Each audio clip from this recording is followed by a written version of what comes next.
couple days ago, I started a video series on men. What's the problem with men? And I did a few takes of it, cuts of it, videotaped it, and then trashed it. I didn't like it. I'm trying to convey a message here that's hard to convey. It can be negative. It can be politically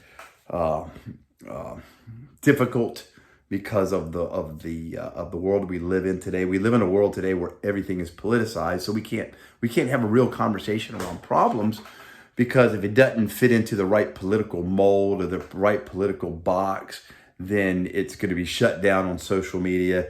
It's going to be shut down by different people, just because even though the problem is real, if we try to address it, somehow we're politically incorrect, and therefore the problem never gets addressed. Let me give you an example of what I'm talking about.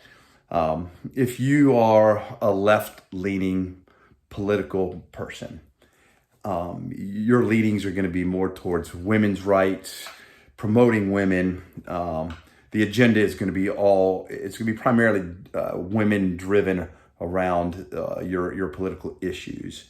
And your voting is going to go that way. Your funding is going to go that way. But the real issue is that our politicians who lean that way, personally, in their personal lives, they state that the real problem is their son, that their daughters are doing fine. Their daughters are out changing the world, and their sons are at home living in their basements, smoking pot, playing video games, and vaping. That's the reality of it. They understand what the real problem is, but politically they don't have the courage to state it, because they're going to lose their funding if they state the truth. Therefore, nothing ever gets fixed, because government's not about fixing problems. It's about maintaining power and control. And whatever level you're at, whether it's at the federal level, the state level, or the local level, that's what it's about. It's about power and control. It's not about fixing problems. If it was about fixing problems, we wouldn't be where we are, in $20 trillion in debt as a nation. Even my own city, county is in terrible shape, and it doesn't matter who's in office. The issues don't get fixed. Because the priorities are wrong, and the political, it doesn't matter what party they're in. I don't care. It doesn't. Don't talk to me about your party. I don't want to hear about that. It's the same issue. It's power and control, and throwing money at things that sound real good, but at the end of the day, they don't fix anything. So, and really, it's not up to our politicians to fix things, and that's a whole nother topic, right? It's up to us as parents and loved ones to address these issues. And that's why I guess I make videos like this, because it's near and dear to my heart. I'm a man, and the problem is men. The problem is men are the problem. I work with men all day long, every day. And there's some serious issues with our men out there. There's some significant issues with our men. Richard Reeves, he wrote a book called Of Boys and Men. He's a fellow, or whatever you want to call him, at the Brookings Institute. And he states, he did tremendous amount of research on why our men and our boys are failing in today's culture. And back in the 70s and the 80s, there was a big push for women's equalities, women's rights. And the idea was that, women would come up to be equal with men in certain areas, whether it was the job market, politics, you name it. The issue was equality. And there's a lot of falsities behind that in terms of what the reasons were. Again, politically driven, and very, very misguided in a lot of areas. But that's water under the bridge. This is where we are now. Today, women have far outpaced men, not only in the workforce, but in education and everything else. Women today are 7 out of 10 women are high school valedictorians. It's a 60-40 split, 60% women, 40% men entering into college, remaining in college, and graduating. Men are much more prone to incarceration, drug addiction, gambling addiction, staying in trouble, mischief. If you, I'm in court all the time, and the number of men that walk before the judge are far outpace the number of women who walk before the judge. And there's several factors behind these things. What are the core issues that have brought men to the place they are today? And many people feared, and those voices were squashed, in the 70s and 80s. It says we got to be careful that when we're pushing for women's equality, that we're not going to push the pendulum to the point in the other direction where inequality is now on the other side, where men are being pushed out. But that's pretty much where we've come. We are in a society today where women dominate. The fastest growing jobs in our nation are women driven, in the medical industry and the nursing industry, things like that. College women are far outpacing high school. Women are far outpacing men in these areas. What are the root causes? Let's get down to some basics here. First part of the root cause, parents. We are coddling our men. We are coddling our American men, probably much more so today than we did our women over the years. As men, it's in us to protect women. But as parents, we have protected our men from failing. We've bailed out our young men from their bad decisions. So there's no consequence to their bad decisions. Over and over and over, I deal with parents who have continually bailed out their young man to the point now where he's in prison because they would not let him face the music and suffer consequences when he was younger. They continually bailed him out, and those boys that are now supposedly men, they're not men, they're still boys. They might be 25 years old, but they're still boys. An age doesn't make you a man. Maturity makes you a man. And our parents today have bailed out and bailed out and bailed out and tried to clear a path for their young men to succeed. And in tried to clear that path for young men to succeed, we've destroyed our young men. We've absolutely destroyed them. We've bailed them out one too many times. Parents, stop rescuing your young men. Stop rescuing your young men and their decisions. Let them suffer consequences early so they can figure it out on their own. With your guidance, they can do that. But you cannot bulldoze a path for them. So parents, stop enabling your young men. Stop. Number 2, social media. This is a problem across the board, men and women, boys and girls. If there was, and I may talk about this later, if there was some big macro solutions that we wanted to put in place that government could do to help solve some of these problems, you got to break up big tech. You got to break up Google and Facebook and all of these big tech companies who are just running roughshod over our girls. They are exploiting our young ladies, but it's also harming our young men. But we should be ashamed of ourselves as a society that we put up with the fact that our tech giants, Facebook, YouTube, which you're probably watching this on YouTube, all of these, Google, Apple, they're exploiting our young people and harming our young girls, and we put up with it. Shame on us, and our government puts up with it, and we elect these officials, and they should be breaking these companies apart and holding them accountable, but they won't, because right now, many of our politicians are using these entities to help them get elected. So they won't do anything about it. That's just the way it is. Whether you like that or not, that's what's happening out there. So this is going to be, again, you're probably not going to like me for this.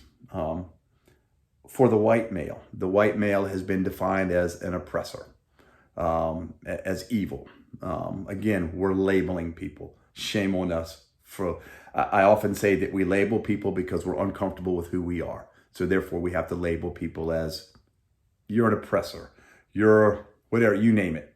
You're a bigot. And we throw these labels around with no evidence and no proof just because of the color of somebody's skin. And it doesn't matter if they're black, white, yellow, green. It's wrong. It's flat out. It's wrong. And so we do that, and we've labeled the white male as the oppressor. We've labeled all black males as victims. Well, if you tell me all the time I'm a victim and that somebody owes me something, well, then I have no motivation to go out and do something for myself, because you're always telling me that I'm a victim. I'm never going to make it. Stop doing that. You're harming these young white men and these young black men. You're harming them with your labels and the messaging that you're sending them. Stop doing it. Give these young men opportunities, and it doesn't matter what the color of their skin is. Because they're white, they're not oppressors. Because they're black, they're not victims. We all make decisions, we all have responsibilities, and we all have to carry those things out. So shallow people make those excuses. Shallow people label other people as oppressors and victims because they don't know what else, because they have no other solutions. Shallow people have no other solutions, so their only solution is to name call. Therefore, you have our current day politicians who have no answers for anything. Stop voting for them. Said enough about that. So, number one, parents, we're a problem. Number two, social media, it's a problem. Number three, labeling people, oppressors, victims, whatever we're doing, that's a problem. Stop. Number four, we're sending mixed messages to our males. I don't have the book in here with me. I don't think I had it with me. Let me see if I do have it. Excuse me, bowing out of the picture for a minute. This is a book that's a very good book. It's called I Don't Want to Talk About It. I've recommended this book to several people. It's not a Christian book. It's got some pretty foul language in it because it's talking about real world situations, real world counseling. And it's talking about how we treat our young men or how we treat our men. We ask our men to get help, get counseling, share their feelings, get into their emotions. We ask them to do these things. And then when we do that, we beat them up for doing that. So the world sends one message to our men. And then when the men comply with that message, the world, we turn around and then we beat them up. So we send a very mixed message out there to our young men who may need help. And then when they try to get help, we tell them that they're not being strong enough. They're not being man enough. So this world sends very, very, very mixed messages to our young men, and it's confusing. Next is our education system. As technology advances, both our education system and the workforce are much more geared towards females. First of all, our females through the young years, 3rd grade, 4th grade, 5th grade, 6th grade, 7th grade, all up through high school, our young ladies are maturing and their brains are developing much quicker than our young men. Their prefrontal cortex is maturing and developing at a much faster rate than our boys. Therefore, they're much more compliant. They're much more conducive to classroom work. Who's more disruptive in your classroom if you're a teacher on a day-to-day basis? It's usually your young men who are going to be more and more disruptive in the classroom than the young ladies. And that's because just biologically, they're not maturing as fast, either neurologically, physically. Puberty hits much quicker for a young lady than it does for a young man. In 7th grade, young ladies are smart, they're focused. The young men in 7th grade are awkward, they're goofy, they don't know what's happening. And so it's very, very difficult for young men to sit in that classroom all day long, in a classroom that's designed by women, because our education system is primarily women driven. We need more men in the classroom. We need more men. Our young men need more time with hands-on things in the classroom, vocational training, recess, and things like this. The education system, our education system is a one-size-fits-all, and they're trying to cater to a group of students with a one-size-fits-all. And it's not a one-size-fits-all. So reality, what we're doing and what reality is, are two different things. So the workforce is the same way. The workforce today is much more technology-driven. It's much more automated. 50, 60, 70, 80, 90 years ago, we were much more labor-driven, much more agrarian. Today, farming is going out. The physical labor is not nearly what it used to be in terms of construction jobs, and anything that helps young men to get out that energy and to create and to build and to do all those things that they're designed to do that. Biologically, again, there's women who are as well, but for the most part, it's much biologically driven in the male DNA to do those things. Can women do it? Sure they can. One thing I'll always say about women is they adapt much quicker than men do. They adapt much quicker. That's just the science of it. And so because of our biological differences, it's killing us. It's killing the young man. So the workforce is much more automated, sitting behind a desk, much more conducive to ladies. Nursing and those caring fields, much more conducive to females, and it's in a society today. Our young men are trying to figure out where they fit in. Where do they fit in? And even in the labor force, most of our businesses right now are catering to international workers that are cheaper. They see them as cheaper labor. At our college campuses, our colleges are targeting international students whose parents have lots of money, and they're ignoring the middle-class American male. Look, these colleges out there, they're going where the money is. They don't care about you and me. At the end of the day, they care. Look at college tuition rates. If colleges cared about you and me, these college tuition rates are sky high. It's ridiculous. And there is no need in the world for these college. Let me tell you why college tuition rates are so high. It's because they know you're going to go out and you're going to get a loan. And whatever they charge, you're going to pay. You're going to get that loan, and you're going to sit, because you parent are under so much pressure to send your child to college for many of our students for a wasted 4-year degree. You don't want to hear that, but that's the truth.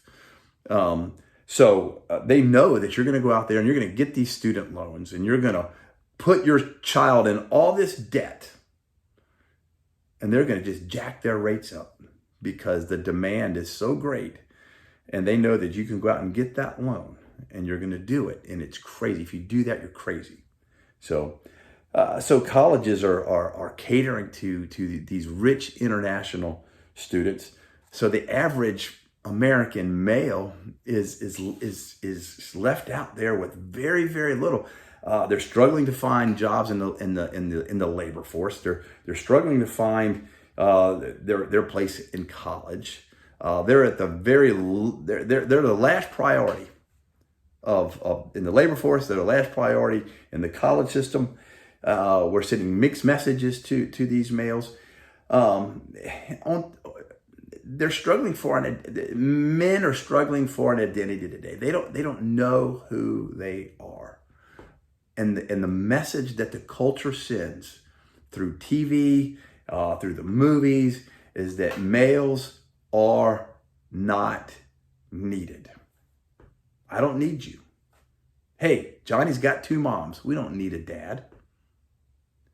The messaging out there by social media, by television and the movies is as corrupt as it has ever been. And the message to men is, we don't need you. And therefore, if you don't need me, hey, what am I here for? What am I supposed to do? Why? What's my purpose in life? So what are some of the solutions that are needed? What are some solutions that we need for our men, our young men, to find success, for our young men to have meaning, for our young men to care again? Most of the guys that I work with, these young men, most of them just don't care. Their life is driven by drugs and alcohol. Another problem that we have that we can add to our list of causes is there's no fathers in our homes. There's no dads. There's no father to give them guidance. To give a young man whose prefrontal cortex is not mature, who's making stupid decisions, who, when he has to make a decision between, do I do my math homework or do I go out and use drugs? He's going to go out and use drugs. Because his decision-making capability biologically is so bad. And he has a mom who's so busy, who's so overwhelmed because a single mom, and she's working and she's taking care of the kids and she's cooking dinner and she's doing all these things and she's trying to hold everything together. And the last thing sometimes she can do is control that 12, 13, 14, 15-year-old young man. And so she just says, you know what? Do what you want. I can't stop you. Or you have a dad at home who is just as big a hypocrite as our media, our government is. He is telling his son not to do drugs, make sure you stay in school, and at the same time, he is doing drugs and he's not holding a job. He's a deadbeat dad. It's a sad state that we live in this country. Our men are in a sad state of affairs. So what in the world do we do? Great question.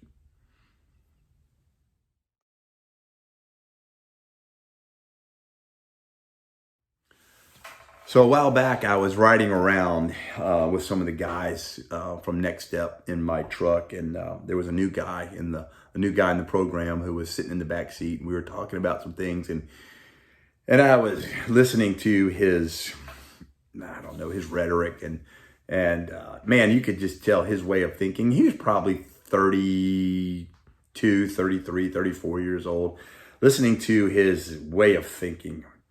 And I stopped and I said, hey man, look, the way you're thinking about life is backwards. You have no idea what you're even talking about. And we talked for a little bit, and he stopped and he said, man, he goes, I wish I had somebody like you in my life 25 years ago. He said, I haven't had anybody in my life to tell me these things. I've never heard these things you're telling me about how to be successful in life. He said, I've never heard these things. He said, where did this come from? And he said, it makes sense. He said, but nobody taught me these things when I was growing up. He said, and here I am today. I've been to prison several times, addicted, just all types of problems. And I thought to myself, the government has no solutions to the problems that society is facing today. We keep spending money on this and spending money on that and increasing taxes. And you think about, let's go back for a minute on I'm gonna rabbit trail for a minute when we go back to COVID. We think about the government solution to COVID. Shut everything down, print a bunch of money, and give a bunch of money away. Those were the dumbest decisions. When I heard that, when President Trump first came out and said, we're going to shut everything down and we're going to give away a bunch of money, I looked at my wife and I said, that is about the dumbest decision we could make right there. And it ends up that is exactly right, because it has gotten us where we are today. And then we get Joe Biden in office, who doubles down on that. Folks, our politicians are idiots. They're idiots. You might not like to hear that, because most of you are banking on your politician to save you, and they're not. Your job is to own it, to step up, to be the man and the woman that God created you to be. Government's not going to save you. Welfare's not going to save you. Stimulus bills are not going to save you. Printing more money is not going to save you. What it did is it made us worse than we were before everything started.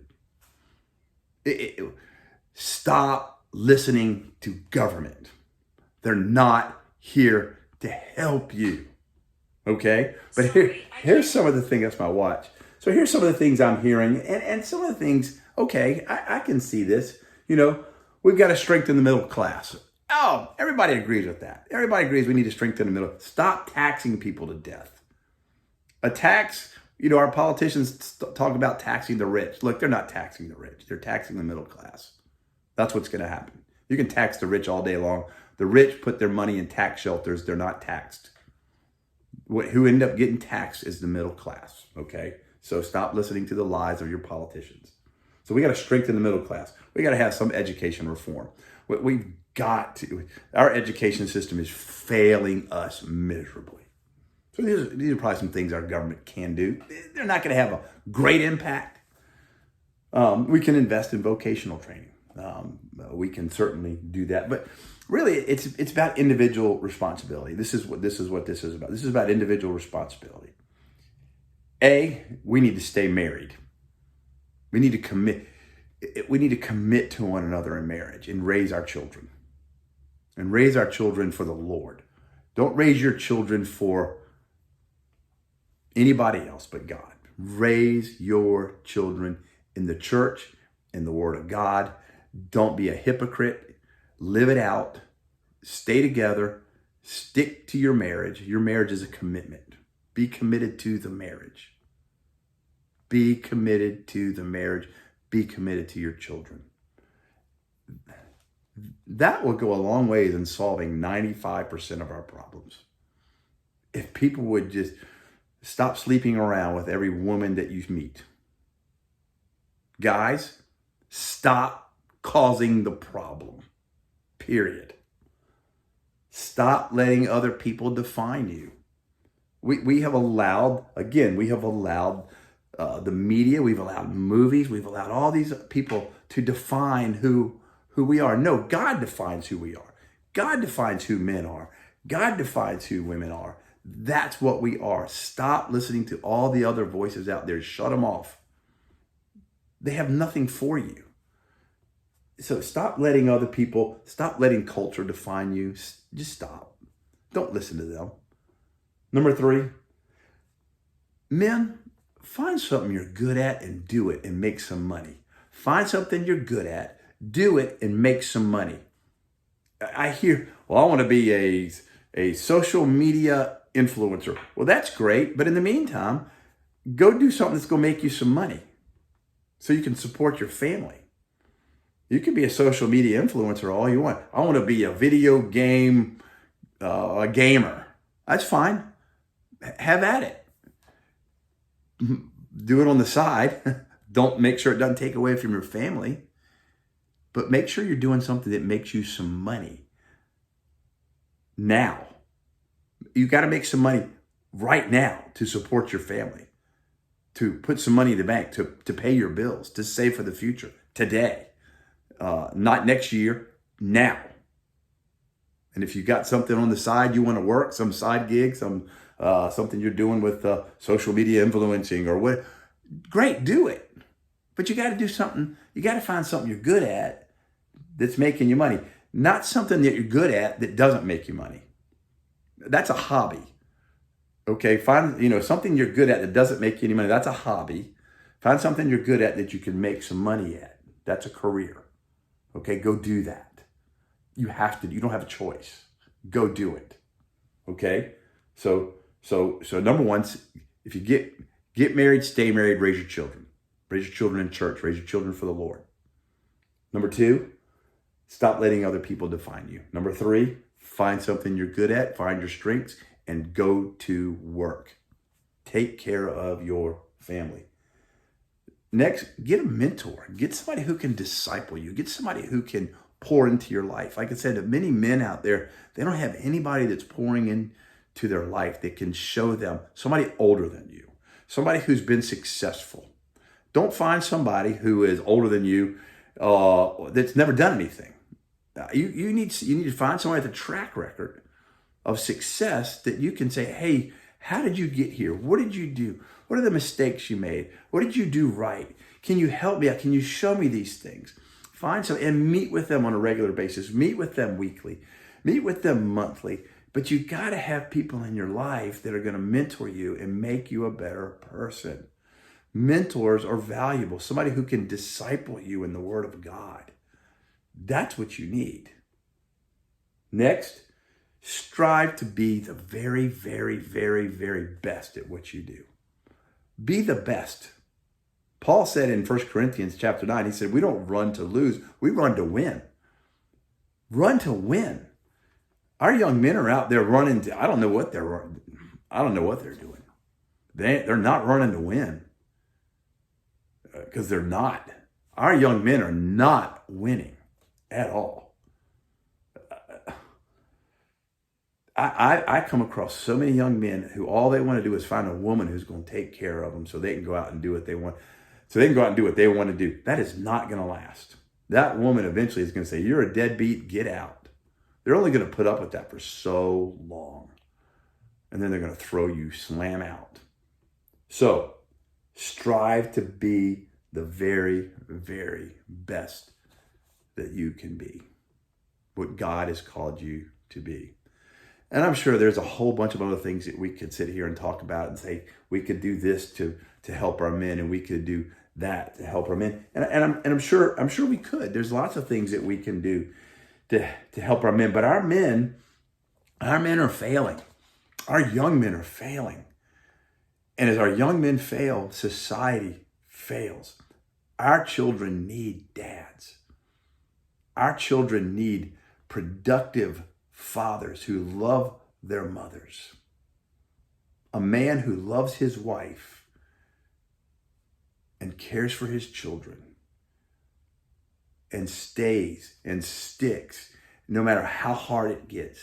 And he loves them and he leads them and he takes care of them.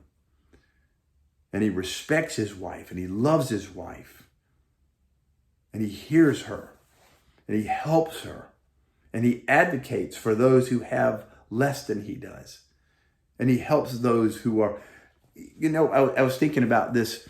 What's the definition of masculinity? Masculinity, I've heard said masculinity is the ability to go in and if the ship is going down, you have the courage and the ability to go in there and help people on that sinking ship and be the hero, and then go out that night and be the perfect gentleman at your dinner party or at your fellowship or whatever it is that you're attending. You care for those who are hurting. You love those who need you. And you respect those around you, even if you don't like them. Masculinity is not toxic. If we combine those two words, toxic masculinity, then it's not masculinity. It's just toxic behavior. I hate that word, those words, toxic masculinity. It's toxic behavior. I could put that in front of femininity too. Toxic femininity is just as bad as toxic masculinity. It's toxic behavior that we cannot tolerate. Young men, your behavior, your bad behavior cannot and will not be tolerated. And I'm going to go back to parents again. You cannot tolerate that toxic behavior with your 25-year-old, your 30-year-old, your 35-year-old. If they're still living in your house, get them out of there. They need to grow up. It is time for men. Men, it is time to step up. It is time to take control of our lives. It is time to lead. It is time to be courageous. It is time to step up. It is time to take responsibility. It's time to love our loved ones. That's what we're called to do. We're called to lead. We're called to love. We're called to care. And we're called to look to the future and develop your family and develop your young man who's your son and your daughter. You develop them. Your daughter needs you just as bad as your young son does. And if you're not there, you're a coward. That's a strong word. I know it. If you're having babies out there and you're not living in the same home as them, if you're fathering children out there and you're not married, you're a coward. That's all I can say about that. You're a coward. If you're hanging around a lady who you're not married to and you're living with her, either marry her or get out. Stop being a coward. Strong words, I know, but I am tired, sick and tired of watching our young men and our families in this country fail. So what's the problem with men? Well, the problem with men is us. Yeah, we've had some bad parenting, and social media and television and the movies and the education system. Yeah, they've all contributed. They're all poured into us. But at the end of the day, it's your responsibility to pick yourself up, be a man, do the right thing, follow what the God of the Bible says to do. And if you don't know that, you need to get with somebody. You need to go find a pastor. You need to get in a church and find out what God says you're supposed to do with your life. I'm going to tell you right now, if you want an example of masculinity, look to Jesus and he'll show you.